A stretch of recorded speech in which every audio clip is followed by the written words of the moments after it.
Batata Bamama Bandeko, mesdames, mesdemoiselles, messieurs, bienvenue sur le plateau de Horizon RDC en ce samedi 27 janvier 2024. Je vous représente nos analystes habituels. À ma gauche, le pasteur Bobo Koyamba de MPB TV. Pasteur Bobo, bonjour. Bonjour, Patrick. Et à ma droite, Cornelis Nlandoutsassa, agence congolaise de presse et surtout le magazine Onesha Africa, dont nous avons quelques exemplaires ici. Cornelis, bonjour. Bonjour, monsieur Patrick Yogo.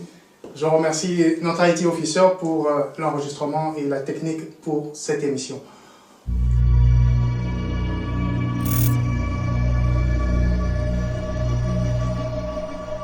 Nous allons reprendre nos habitudes de l'an dernier. Nous allons d'abord évoquer quelques points d'actualité par nos analystes qui ne demandent pas vraiment débat. Et ensuite, nous entrerons dans le vif du sujet que nous avions annoncé la semaine dernière, à savoir la députation en République démocratique du Congo, celle nationale et provinciale. Et nous allons décortiquer tout cela avec nos analystes. Mais avant d'aller dans le vif du sujet, je vais commencer avec le pasteur Bobo Koyamba avec... disons, deux points d'actualité qui ont retenu votre attention ces derniers jours. Pasteur Bobo. Oui, j'ai deux points. Le premier point, c'est par rapport à la CAN. La CAN, le Congo est qualifié. Coupe d'Afrique des Nations. Le Congo est qualifié. En tout cas, une très belle équipe. Mais il y a un point qui m'a intéressé, c'était la qualification de la Côte d'Ivoire.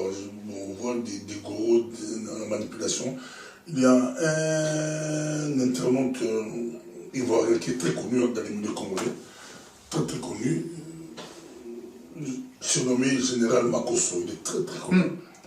D'ailleurs, il y a un match qui a circulé, bon, ça va faire rigoler. Avant les matchs Maroc-Zambie, parce qu'il est très suivi. Il était chez lui à la maison, il prend lui.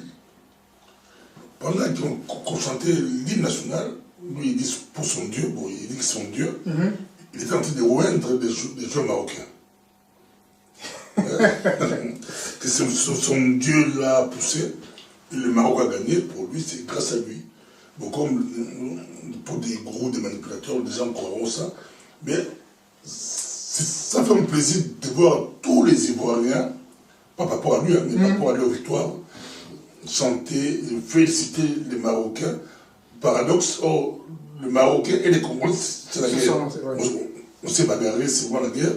C'était comme si les Arabes et les Noirs, mais de l'autre côté, c'est les Noirs qui remercient les Ivoiriens. Deuxième point qui m'a aussi, qui m'intéresse, l'affaire, on a réhabilité Gentili Mobila. Comme député. Comme gouverneur. Et comme gouverneur. Et j'ai Koko Monomba, que je salue encore. Lui, comme vice-gouverneur, bon, je ne sais pas si aujourd'hui il va prendre son café, il va bien dormir, ça sera comment. Lui qui se voit déjà dans la peau du gouverneur. Il a arrangé la ville, il a fait des choses, mais bon, l'image, ça fait plaisir aux internautes.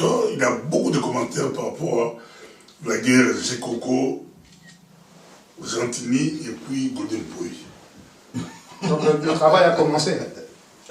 La guerre a commencé. La guerre va continuer. Ce dimanche, j'aimerais bien aller à l'église de Gentini Mobila pour voir, pour lui aussi, il a ses pasteurs à lui, comment ces pasteurs vont dire que leur Dieu a agi. Vont danser.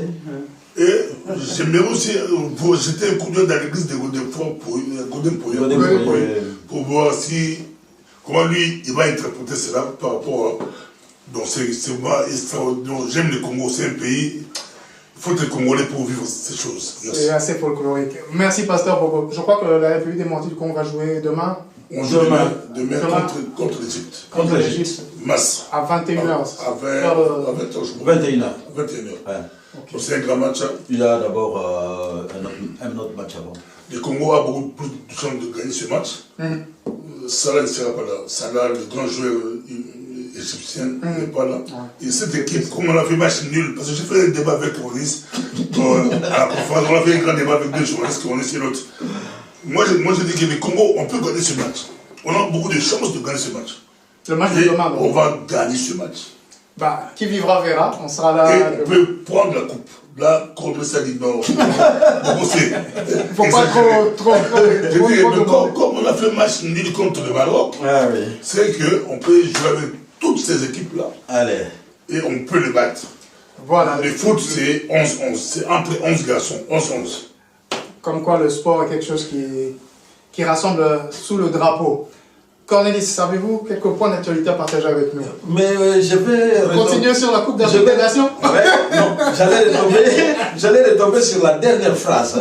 Quand Patrick vous dites, le sport, c'est rassembler les gens. Sous le drapeau, oui. Évidemment, mon premier sujet, c'était le sport aussi. Allons-y. Voilà. Et donc, la CAN toujours. Hein. Mais ce que j'ai remarqué, c'est que la suite de la compétition risque d'être moins intéressante que le premier tour. Pourquoi? Parce qu'au premier tour, il y a eu beaucoup de surprises quand même. Vous savez, il y a trois favoris qui sont déjà éliminés. Il y a ces favoris-là, c'est qui encore?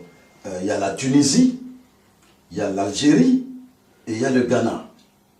Et c'est important parce que, vous voyez, le grandissime favori, deux grandissimes favoris, hein, c'était le Maroc, qui est arrivé en demi-finale en Coupe du Monde Qatar 2022, et le Sénégal, tenant du titre.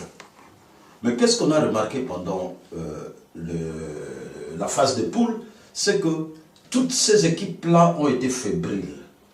Que ce soit la Tunisie, l'Égypte, l'Algérie, le Ghana, le Cameroun, sauf le Sénégal qui est resté impérial.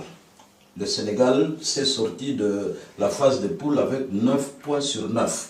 C'est l'unique équipe qui a le maximum de points. Et le Maroc qu'on présentait peut-être pour détrôner le Sénégal, fort évidemment de sa demi-finale, n'a fait que 7 sur 9. Et encore, dans les 7 sur 9 là, il n'a marqué que de petits buts. Qu'est-ce que ça vous inspire? Un seul but contre la RDC. Et donc, on ne sait pas, on va peut-être aller de surprise en surprise. C'est ça que ça m'inspire. Parce que même le pays hôte qui était parmi les favoris, maintenant les gens commencent à douter. C'est la Côte d'Ivoire a eu 4 buts contre la Gambie, la Guinée équatoriale, qui est un tout petit pays en matière de football en Afrique. 4 buts à 0. Et d'ailleurs les Ivoiriens, Pasteur Bobo l'a dit, les Ivoiriens ont dû prier jusqu'à la fin du match du Maroc. Ils ne sont même pas qualifiés grâce à eux, ils sont qualifiés grâce aux autres. Et donc cette Coupe d'Afrique risque de nous réserver beaucoup de surprises. Mais je voulais terminer par là, mais je voulais aussi dire, quand je dis qu'on risque d'avoir des surprises, il faut souligner les performances de la Guinée équatoriale et du Cap-Vert. Parce que ces deux pays, ce sont deux petits pays en football en Afrique.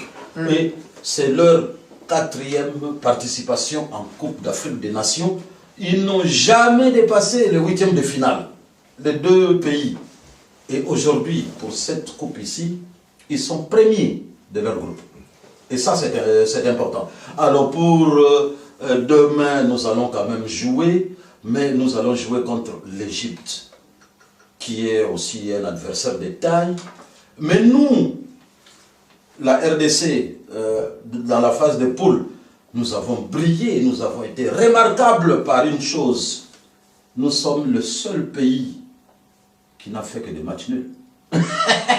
Aucune victoire, aucune défaite. Et donc c'est remarquable quand même. Demain, je ne voudrais pas me prononcer, mais Cameroun contre Ghana, c'est un grand match. Non, Cameroun-Nigeria. Cameroun-Nigeria, c'est un grand match. Mais je crois que c'est un match nul, hein, prolongation, tir au but, sûrement. Si vous avez un dernier point d'actualité, mais sans entrer dans les détails, qui a retenu votre attention, et alors, sinon on plonge dans... Alors j'avais quand même un point d'actualité, qui a été la conférence à laquelle nous avons assisté hier. Allez-y. Il y a notre ami Cheikh Fita qui a tenu une conférence hier au Press Club Europe, de Schuman. Et le titre de sa conférence était « Fachi 2, donc le deuxième mandat de Fachi, deux points, les 10 choses à changer.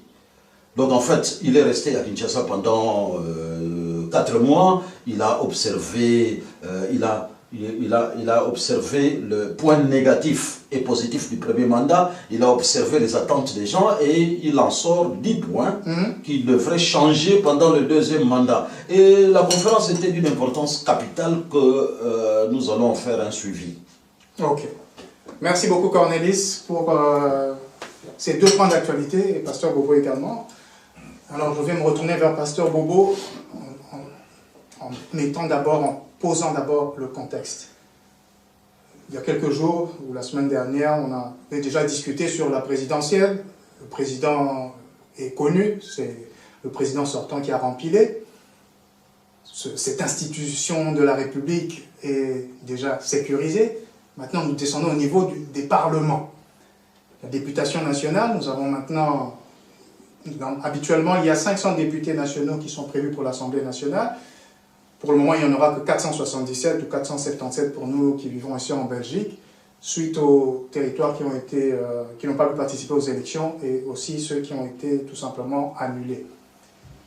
Et d'autre part, nous avons la députation provinciale, où il y a 780 députés provinciaux qui doivent être élus pour les 26 provinces de la République. Ils sont tous, ces parlementaires, capitaux, parce que c'est d'eux, ces organes délibératifs, que sortiront l'exécutif autant au niveau national qu'au niveau des provinces, à savoir vice-gouverneur et gouverneur pour les provinces, et le Premier ministre pour le pouvoir central. Mais aussi les sénateurs. Et évidemment les sénateurs, mais comme c'est le pouvoir législatif, je parlais plutôt sur le pouvoir exécutif. Le contexte étant placé, Pasteur Bobo, vous avez eu connaissance des chiffres, la majorité semble être acquise pour l'union sacrée de la nation. Qu'en pensez-vous? Est-ce que l'union sacrée existe encore au moment où nous parlons? Il y a beaucoup de plateformes qui sont créées. Voilà. Vous pouvez même aller en détail sur toutes ces plateformes pour que tout le monde sache de quoi il en retourne. Il y a Caméré, le grand Caméré qui a anticipé. Quelqu'un dirait en quoi est-il grand? On dit grand. Quelqu'un dirait. Mais allez-y. On dit caméléon, le grand Caméré. Putain, Caméré est quand même un fait politicien. Il a anticipé, il a vu très loin. Est-ce que c'est leur accord entre Fachi? N'oubliez pas qu'il revenait de Kenya, en 2018. Les accords de Nairobi. Leurs accords de cash. Est-ce que c'est pas ça? Maintenant, Fachi fait 2 mandats. Lui, il devrait être Premier ministre. Et comme par hasard, il est le deuxième parti. Après le DPS, c'est Vital Kamerhe. Et Vital Kamerhe a vu loin, il a anticipé. Au moment où nous parlons, il a presque la majorité. C'est-à-dire? Il a créé... Plus de 250 députés. J'ai dit presque, je n'ai pas dit 250. Il a presque la majorité avec... avec cette nouvelle alliance... avec cette nouvelle alliance, avec... Donc, pour un Congo retrouvé, PCR. Et ça, il a perturbé les autres. On a vu tous les états-majors, entre autres Augustin Kabouy au début des PES. Qui est allé voir Bemba. Il est allé voir Jean-Pierre Bemba, le ministre de la Défense. Il va aller voir Bat Kouebo. Oui, ils s'empressent pour faire des réunions. Mais entre-temps, je vais d'apprendre maintenant par notre technicien. Et ça m'a compte aussi, eux, ils ont aussi créé leur plateforme. Agissons et bâtissons. Donc, ça sera donc, il faut oublier, il faut enterrer l'union sacrée. Mais en fait, l'union sacrée, c'était le FCC renouvelé. Maintenant, l'union sacrée est en train de se renouveler. C'était juste pour avoir les pouvoirs, pour avoir le deuxième mandat. Entre parenthèses, l'union sacrée, finalement, ils avaient eu des statuts signés, ils avaient eu un code de conduite où le mandat s'est achevé sans qu'ils se soient concertés. Les Congolais ne respectent pas les textes. Okay. Notre malheur, les Congolais ne respectent pas les textes. Je crois que c'est des intellectuels, ils ont les textes. Les textes sont passés pour adhérer. Je vais passer la parole à Cornelis pour poursuivre là-dessus, mais... Pour adhérer, il fallait signer. Il y avait une charte. Qui avait tardé à être rédigée. Donc, l'union sacrée, ça part en l'air, c'est tombé. Maintenant, on ne sait pas encore quelles sont les plateformes, mais chaque mouvement, chaque groupe ils font des réunions des nuits, des réunions pour... Le but est selon vous quoi? Le but, c'est il faut le président à la majorité. Voilà. Il faut un gouvernement. Voilà. Qui sera le Premier ministre? Qui sera le président de l'Assemblée nationale? Qui sera le président du Sénat? Il faut tout voir. Et quel parti aura... Vous aurez combien de ministres? En même temps, les dauphins. On voit aussi qui sera les dauphins les dauphins. Parce que si Félix Tshisekedi doit respecter ces 2 mandats, c'est que moi je doute, c'est l'Afrique. Hein? Je doute un peu parce que c'est l'Afrique. Je précise que c'est l'Afrique. Et qu'une révision constitutionnelle non, c'est possible qu'on puisse lui proposer que papa, tu as très bien fait. Papa. On dit toujours, non, papa, tu as très bien fait votre 2e mandat. Tu es même le meilleur président du monde. De tous les Congolais. Donc, tu as fait plus que Mobutu, que Saboubou, papa. Libéla. Merci, Pasteur Bobo. C'est un peu ça. C'est un peu sous le ton de la badinerie, mais on n'est jamais à l'abri de ce genre de choses. Ouais. Quand on est sur ce point-là, le Pasteur Bobo vient de nous dire que voilà, des alliances se créent pour créer des majorités dans la majorité de manière à peser. Qu'est-ce que cela vous imprime dans l'esprit? Oui, Patrick, Pasteur Bobo a été exhaustif dans cette analyse-là. C'est-à-dire, ce sont des enjeux de l'heure, et c'est normal. Après l'élection présidentielle, la prochaine étape, c'est la formation du gouvernement, les nominations au Parlement ou l'élection de l'équipe qui doit diriger le Parlement, le Sénat, et ainsi de suite. Et donc, vous savez, dans ce groupe de politiciens que nous avons dans l'arène politique, tout le monde est d'avis que Kamere est une bête politique. C'est une bête. Et cet égard, au niveau de la politique, il est d'une certaine intelligence. Ça, tout le monde l'admet. Hein. Et vous savez... il a le flair. Il a le flair. L'Union sacrée a été créée comme par hasard. Personne ne s'y attendait. Le FCC avait la majorité, et puis il y a eu bouleversement après. Ouais. Et tout le monde le sait. Hein, on ne savait même pas que dans cette union sacrée, on pouvait également rebouleverser la majorité. C'est ce que Kamere est en train de faire. Donc vous pensez que le coup qui a été fait avec l'union sacrée contre le FCC pourrait se rejouer maintenant? Pourrait se rejouer maintenant. Au cas où certains intérêts n'étaient pas rencontrés. Exact. Et le coup est en train de se rejouer parce que, vous savez, le pasteur Bobo l'a dit, après les accords de Nairobi, logiquement, si on doit se tenir aux accords de Nairobi, le président Tshisekedi n'avait pas de 2e mandat. C'est Vital Kamere qui l'avait. Bon, il y a eu des antécédents, Kamere est allé en prison, et à sa sortie de prison, ce n'était vraiment plus un candidat à la présidentielle. Et donc, sûrement qu'ils se sont concertés, Félix Tshisekedi et lui, les 2 signataires des accords de Nairobi, pour chercher un terrain d'entente. Même si Pasteur Bobo disait tout à l'heure que les Congolais ne respectent pas les écrits... Les Africains. Les Africains, oui. Donc, en fait, ils ne respectent pas, mais Kamere n'était plus en odeur de sainteté pour postuler pour la présidentielle. Il n'était plus en odeur de sainteté. Sûrement qu'ils ont trouvé un terrain d'entente. Ils disaient, écoutez, vous restez en stand-by, moi je continue, et puis on fait tout pour que... Mais Kamere est intelligent. Pasteur Bobo a dit, est-ce qu'ils ne se sont pas concertés avant pour que Kamere le fasse, pour qu'il ait une majorité, qu'il soit Premier ministre et soit le dauphin? Moi, je crois plutôt que Kamere a anticipé. Et moi, la présidence ou la primature? Il a tout anticipé. Moi, je crois aussi que Félix Tshisekedi est complice de Kamere. Non, moi, je ne crois pas. Ça, c'est moi. Moi, je ne crois pas que c'est hasard. Ils se sont concertés. C'est une stratégie. Et cette stratégie est à l'avantage de Félix Tshisekedi. Maintenant, il maîtrise.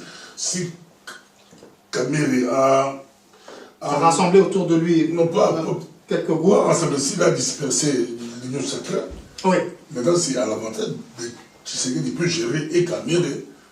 Diviser pour mieux régner. Et oui, donc en morcelant il peut assembler... Mais je crois que Kamere travaille sous la bénédiction de Félix Tshisekedi. Cornelis, je suis d'accord avec lui qu'il est très intelligent. Il a utilisé son intelligence. Il a été chez Félix Tshisekedi, ils se sont concertés. Oui, mais ça c'est des supputations. Oui, ça c'est moi. Oui, mais moi, je ne pense pas que c'est hasard. Moi, je crois plutôt... Si c'est hasard... Non, moi je crois plutôt, que ce n'est pas un hasard, hein, parce que les autres ont été surpris d'ailleurs. Il y a Kabouya surpris, Bemba surpris, ainsi de suite. Sauf Félix. Félix ne parle pas. Attention, Félix est au-dessus du lot. Ce sont les autres qui sont lésés. Mais je crois plutôt que Kamere a anticipé, parce que ne croyez pas qu'il est content d'avoir raté la présidentielle à la place de Fachi pour le deuxième mandat. Parce que dans les accords qu'ils ont signés, c'était lui qui était... ils ont signé des accords selon lesquels Fachi était derrière lui pour le pousser lors de cette présidentielle qui vient de se passer. Mais ça n'a pas été pareil. Et donc, moi, je crois... n'avait pas accepté ça. Oui. Non, les accords, c'est pas l'UDPS. C'est entre... Les accords, c'était les deux, oui. N'avait pas accepté que Félix nous céder. Et donc, Pasteur Bobo est d'accord avec moi. Kamere étant intelligent, il a anticipé. Il a anticipé parce que, vous savez, l'UDPS peut ou n'est pas accepté. Et Fachi ne l'a pas laissé passer. Je crois qu'il a anticipé pour ne pas être surpris une fois de plus. Sur la photo de la nouvelle alliance PCR, là, pour un Congo renouvelé ou quoi. Avec Paluku. Et sur la photo, il y a un individu qui portait de manière ostensible la photo du président de la République quand même. Vous êtes sûr que le président n'est pas informé de cette manigance? Oui, mais qui il est dans la majorité? Ce stratagème? Qui il est dans la majorité présidentielle? Rien. C'est juste... d'après... Il est proche de Félix Tshisekedi, oui. Représentant de la haute autorité morale de l'Union sacrée. Ou représentant de l'autorité morale de l'Union sacrée. L'Union sacrée qui n'existe plus d'après Pascal. Mais représentant où? C'est ça. Voilà. Donc, je ne sais pas que ça existe. Mais moi, je ne pense pas que c'est... Pascal Bobo? Je ne crois pas que Kabir a mis Tshisekedi sur un fait accompli. Moi, je crois qu'il a négocié. Il a ça intelligemment négocié ça. Moi, je sais pas. Avant de repasser la parole à Pasteur Bobo... Sinon, Félix allait riposter. Lui, il est présent, il a tous les mains. Il a des mains de pouvoir. Il pouvait entrer. Malheureusement, il ne peut pas parce que... Vous les comptez directement. Malheureusement, il ne peut pas. Malheureusement, il ne peut pas parce qu'il est le deuxième parti en nombre de députés. Mais et donc, il a besoin de... Vous pensez que si Tshisekedi avait cassé l'Union sacrée et le FCC ou le FCC de Kabila, il est capable de casser des trucs de Kabila, des trucs qui est en gestation. Nous sommes en train de... Nous sommes dans les supputations. On peut le casser. Nous sommes dans les supputations. Que pensez-vous alors, et puis je repasse la parole à Pasteur Bobo, malgré qu'il l'avait déjà prise, mais sur l'autre alliance du Premier ministre sortant ou qui va continuer, on verra bien, mais vous savez, qui lui aussi a fait sa plateforme. Donc tout le monde veut peser pour remplir au gouvernement, ou quelle est l'idée? Ces gens, comme je le disais avant, tout le monde a été surpris par l'initiative prise par Kamere. Kamere, dans son initiative, a Julien Paluku, qui n'est pas n'importe qui. C'est quand même une grande autorité à l'Est. Il a aussi des députés. Oui, il a beaucoup de députés aussi. Et il a pris celui-là proche de Fachi. Celui-là, je n'ai plus son nom en tête, mais... Oui, donc en fait, Kamere n'est pas allé dans des histoires qui généraient Félix Tshisekedi. Alors, que pensez du groupe? Il est allé poser la question sur le Premier ministre avec son groupe à lui. Exactement. Quelle est l'idée alors? Dès que en réaction? Oui, c'est sûrement en réaction pour ne pas être surpris, ou totalement surpris. Parce qu'il ne s'attendait pas à la création de cette plateforme de Vital Kamere. Et ça, c'est selon vous? Moi, je crois. Et d'ailleurs, selon... Parce que le Premier ministre, Vital Kamere est son ministre. Oui, mais d'accord. Mais est-ce que, vous savez, quelqu'un m'avait dit, c'est un peu une parenthèse, hein, quelqu'un m'avait dit, est-ce que Vital Kamerhe considère Sama Lukonde comme son supérieur? Je ne crois pas. Et ça, c'était pendant le premier mandat. Moi, non, Vital Kamerhe, c'est un électron libre. Je crois que Vital Kamerhe... Mais assujetti quand même au président de la République, mais pas à Sama Lukonde. Et donc, si Sama... Bemba également. Si Sama Lukonde et Bemba, truc... Enfin, je ne sais pas si Bemba est avec Sama Lukonde, mais s'ils peuvent concocter un autre regroupement, c'est juste en réaction à ce que Vital Kamerhe a fait pour ne pas être trop surpris. Merci journaliste pour ce point de vue. Pasteur Bobon, je reviens vers vous. Maintenant, s'agissant des provinces. Là aussi, l'union sacrée agonisante ou défunte a la majorité également. Je lis même, je crois que c'était sur Radio Okapi, qu'ils ont 640 sièges sur les 780, donc 640 députés provinciaux sur les 780. Que pensez-vous que cette nouvelle majorité, confortable pour le président de la République, va pouvoir mettre en œuvre au niveau des provinces? On rappelle quand même qu'on a 25 provinces et la ville-province de Kinshasa, autant de gouverneurs, de vice-gouverneurs. Vous pensez que cette majorité va permettre au président de la République d'asseoir son pouvoir et de dérouler son programme? Mais vous, ou c'est plus un combat? Vous parlez de la majorité, mais qu'on laisse bien le dire. Mais ça, c'est en réaction chaque parti. Là, on parlait de la députation nationale. Oui, maintenant, sur le provincial, c'est plus ou moins la même chose. C'est la même chose.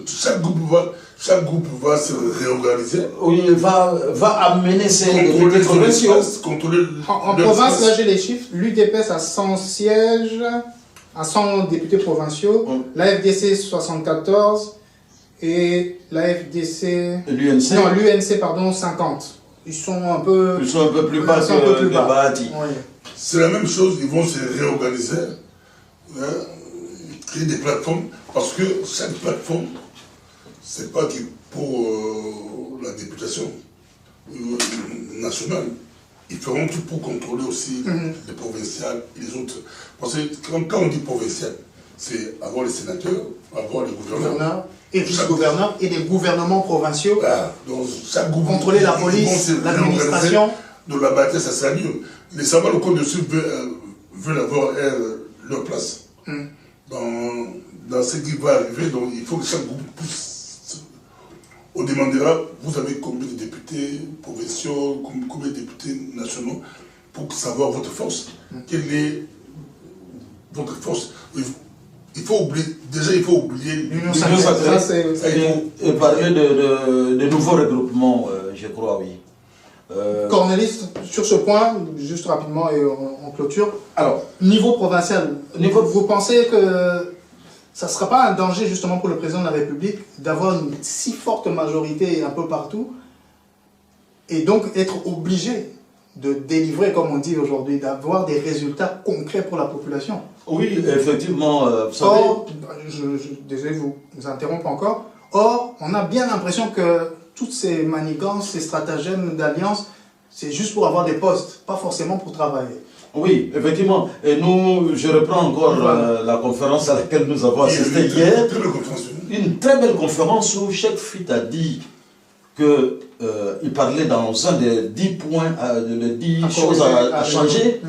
Il dit c'est servir et non se servir. Ah, ça me rappelle quelqu'un. Ça nous rappelle l'époque de Mobutu Sese Seko Ngbendu Wazabanga.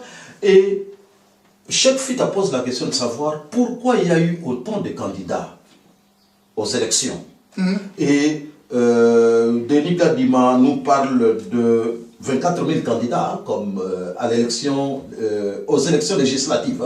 24 000, national alors? National, oui. 40 000 au niveau provincial. Oui. 24 000 personnes pour 500 sièges. Enfin, 477. Pourquoi? Vous croyez que c'est parce que toutes ces personnes-là veulent servir la population congolaise? Non. Tout ce monde-là est allé à la députation nationale pour les 21 000 $. Tout le monde le sait, sans exception. Tout le monde le sait. Et d'ailleurs, il y a une preuve. C'est que les chefs de parti ont comme suppléant soit l'épouse, soit le fils ou la fille. C'est pour l'argent, c'est pas pour servir. C'est une affaire de famille. C'est une affaire d'argent. Et l'argent doit rester en famille. Et d'ailleurs, dans la question que vous venez de poser, en matière de territorial, mais vous savez, tous ces partis-là voudraient avoir une bonne portion des provinces pour caser leurs personnes, pas pour travailler. C'est pour l'argent toujours. Parce que vous savez, et d'ailleurs je l'avais fait remarquer lors de la conférence de notre ami Cheikh Fita hier, toutes ces personnes-là, que ce soit les ministres, que ce soit le gouverneur, le vice-gouverneur, quand ils sont nommés ou quand ils arrivent à ce poste-là, ils ne signent aucun contrat de performance. Et donc, le mot est lâché, performance. Oui, quelqu'un arrive à une province, il pompe l'argent, il ne fait rien pour la province. Et vous verrez d'ailleurs qu'il n'y a que Fifi Masuka qui a travaillé pour sa province. Tous les autres... C'était les gouverneurs de quelle province? Le gouverneur du Haut-Katanga. Tous les autres gouverneurs n'ont rien fait chez eux. Pas une route, alors que Fifi Masuka fait des autoroutes. Pas un aéroport. Fifi Masuka fait un aéroport international. Et donc, tous ces gouverneurs-là n'avaient aucun contrat de performance. Ils sont arrivés, ils ont pompé l'argent, il y a même des gouverneurs. Vous êtes peut-être un peu excessif, ils n'ont vraiment rien fait pendant tout ça. Mais rien du tout. Vous prenez par exemple la province ma province, je suis du Congo central, où il n'y a aucune route n'a été construite. Aucune. Il y a des gouverneurs qui sont passés, il y a un gouverneur qui a été limogé, un autre est arrivé. Aucune route n'a été construite. Aucune. Et pourtant, nous avons 3 péages avec beaucoup d'argent, des milliers de dollars qui entrent chaque jour. Ils n'ont rien fait. Et d'ailleurs, on soupçonne même certains gouverneurs comme ayant été parachutés par des gens de Kinshasa et qui rétrocèdent de l'argent de la province à ces personnes-là à Kinshasa. Et donc, vous voyez, aucun contrat de performance. Tous ces partis politiques voudraient avoir des postes pour caser les leurs, simplement. Merci Cornelis. Juste pour conclure avec ce que venait de dire Cornelis, Pasteur Bao, vous êtes d'accord avec cela, que l'exécutif au niveau provincial, les gens sont là juste pour l'argent, ils ne travaillent pas, il n'y a aucun contrôle, les assemblées provinciales ne contrôlent pas, la Cour des comptes ne contrôle pas. Qu'est-ce qui se passe dans les provinces? Non, le grand problème, c'est... Moi, j'ai reçu le gouverneur du Nord-Bangui dans une émission. Le dernier ou celui-ci? Celui qui était avant le précédent. C'est Monsieur Nzeke. Il était de passage à Bruxelles, on l'a reçu dans une très belle émission. Et il nous a répondu que l'État congolais, le gouvernement central, il n'y a pas de rétrocession. Normalement, ça doit être retenu à la source. Les 40%, c'est ça que vous... C'est pas un vrai problème. Hein. Donc, comme gouverneur, ils n'ont pas de budget. Il n'avait rien comme budget. Et donc, ils peuvent... 10 000 $. Et donc, ils ne peuvent pas travailler. Ils ne peuvent pas travailler. Ok. Mais c'est pas possible que... Juste d'un mot. Fifi, là, lui, la chance, c'est Katanga où il y a beaucoup de minéraux d'argent. Mais au Congo central, c'est une autre chose. Le Congo central, c'est pareil. Hein. Le Congo central a des ports. Le Congo central a des forêts. Le Congo central a des péages. Au niveau frontalier, il y a toujours des cimenteries. Si l'argent arrive au gouvernement central et qu'il n'y a pas de rétrocession. Non, on ne peut pas dire qu'il y a eu rétrocession à la province du Haut-Katanga et pas rétrocession aux autres. On va suivre ça. Elle a eu l'argent. Qu'est-ce qui s'est passé? Elle a utilisé l'argent qu'elle avait sur place. Qu'on nous explique. Comme le Congo central. a de l'argent sur place. On ne va pas spéculer là-dessus. On va faire des recherches et savoir comment c'est bien, mais l'argent vient d'où? Ça peut être des prêts. On a le droit de savoir, comme Congolais, on peut savoir aussi. Merci à tous les deux. Vous voyez que la question de la gestion de la chose publique est très importante et je crois qu'on doit de plus en plus s'intéresser au contrôle et probablement aussi aux sanctions. Quand on dit sanctions, ce n'est pas seulement des sanctions négatives, c'est aussi des sanctions positives. Exact. Encenser ceux qui travaillent bien et sanctionner par la justice ceux qui travaillent mal, ce qu'on appelait contrat de performance par Cornelis.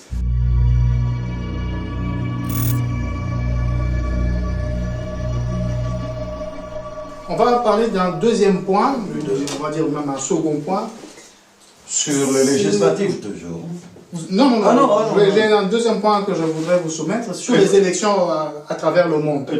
Non, pardon. Vous avez une question? Oui, non, non. Avant de passer à l'autre volet, les élections à travers le monde, il faudra quand même dire que les élections chez nous, que ce soit législatives et provinciales, ont été entachées, oui. ont été entachées par le seuil de représentativité. Oui, de 1%.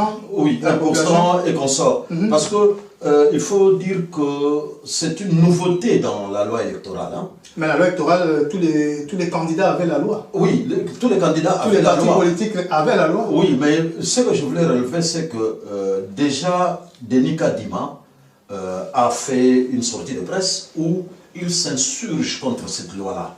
Il dit qu'aujourd'hui, il a des problèmes parce que les gens n'étaient pas informés sur cette partie de la loi. Nul n'est censé ignorer la loi. Exact. Et donc, les gens ont cru qu'ils allaient aux élections, ils n'avaient plus de voix et automatiquement, ils étaient élus. Alors qu'il y avait le seuil de représentativité et consorts, et donc, voilà.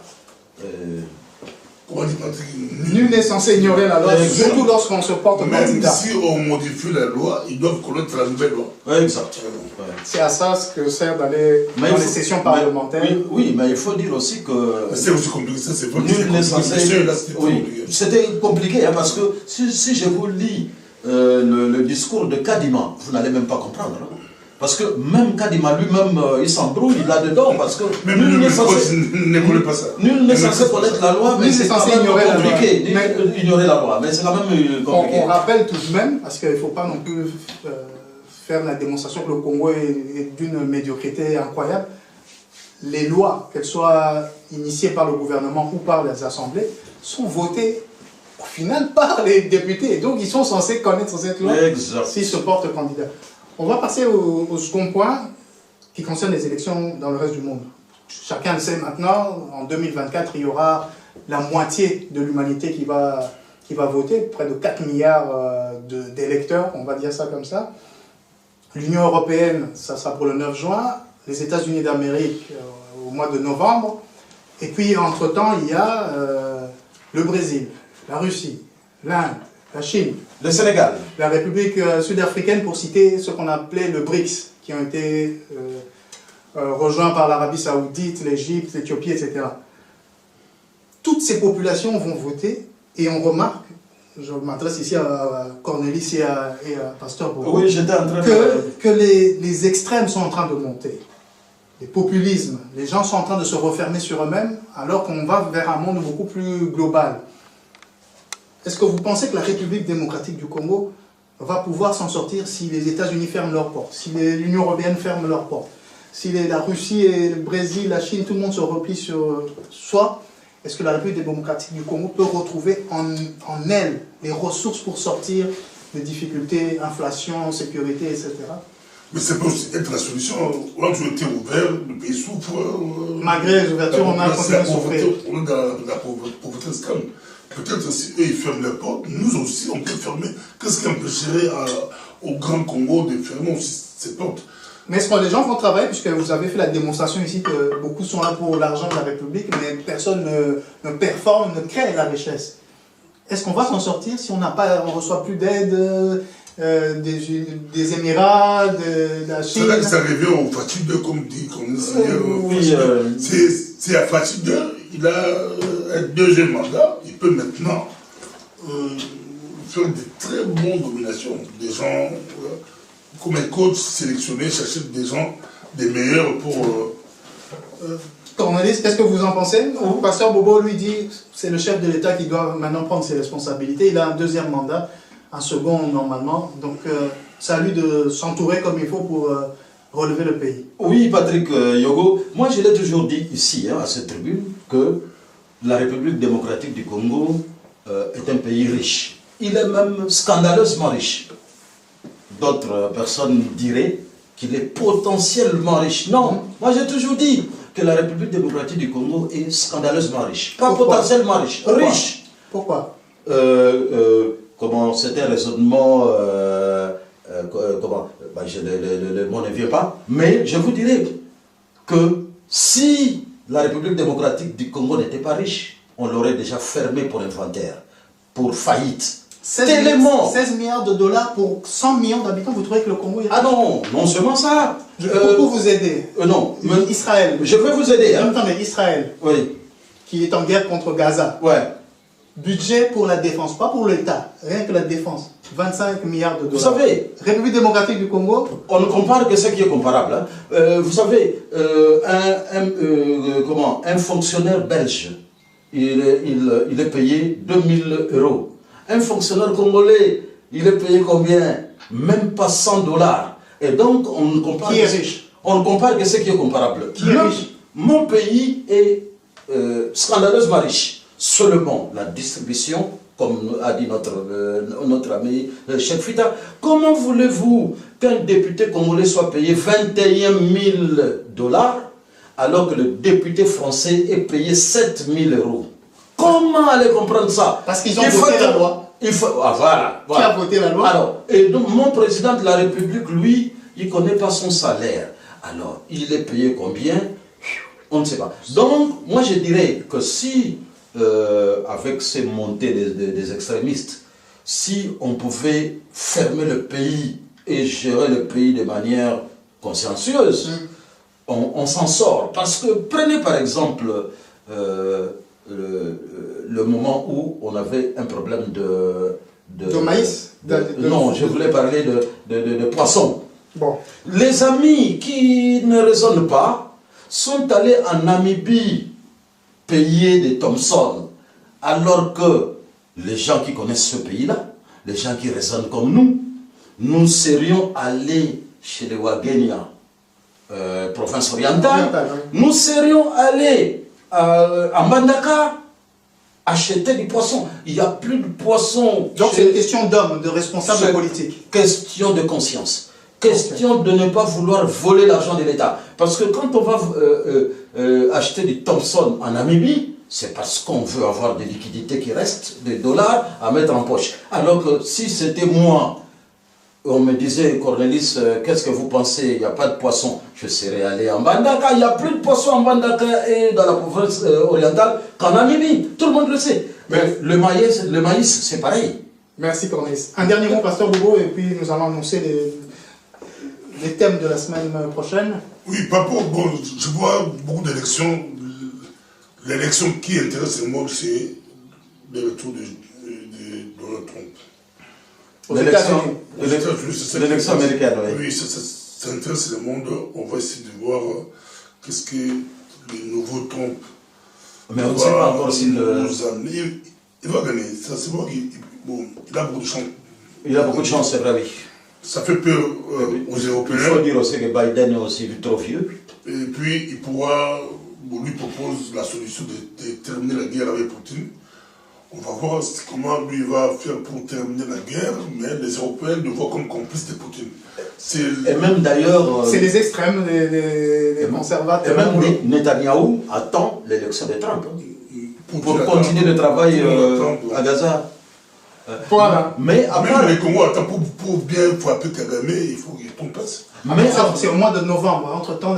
Mais à part cela... Un dernier mot, et puis on va... À part cela, il faut aussi relever la partie africaine, hein, parce qu'en Afrique, il y a aussi deux élections qui étaient importantes. Il y a le Sénégal qui devait avoir sa présidence, qui doit avoir sa présidentielle au mois de février, mais malheureusement, l'élection présidentielle au Mali est reportée sine die, parce que les autorités militaires ont des problèmes avec une société française qui devait s'occuper de la base de données, et comme ils n'ont pas d'argent pour payer cette société-là, la société-là est partie sans leur donner la clé.